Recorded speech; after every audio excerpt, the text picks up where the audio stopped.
રાજકોટમાં માં આશાપુરાના દર્શન કરી ક્ષત્રિયાણીઓ સાથે ધાનાણીની મુલાકાત. રાજપૂત બહેનોએ ધાનાણીના લીધા ઓવારણા.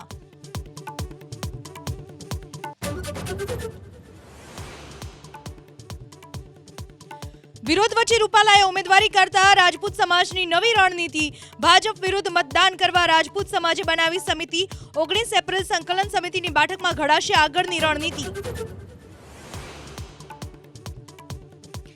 સૌરાષ્ટ્ર કોંગ્રેસના લેવા પાટીદાર ઉમેદવારો ખોડલધામના શરણે શીશ ઝુકાવી માં ખોડલના લીધા આશીર્વાદ.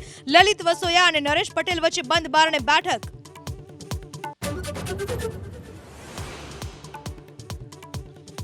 આવનારા 48 કલાક સૌરાષ્ટ્ર કચ્છના જિલ્લાઓમાં હીટવેવની શક્યતા. રાજ્યના કેટલાક જિલ્લાનું મહત્તમ તાપમાન 40 ડિગ્રીને પાર.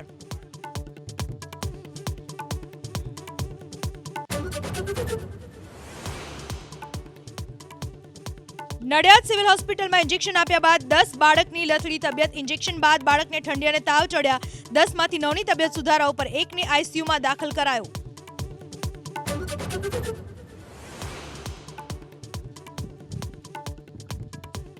સલમાન ખાનના ઘર બહાર ફાયરિંગ કરનારા કચ્છના માતાના મઢ વિસ્તારમાંથી ઝડપાયા. આરોપી ગુજરાતથી પકડાતા ઉદ્ધવ ઠાકરે ઉઠાવ્યા સવાલ.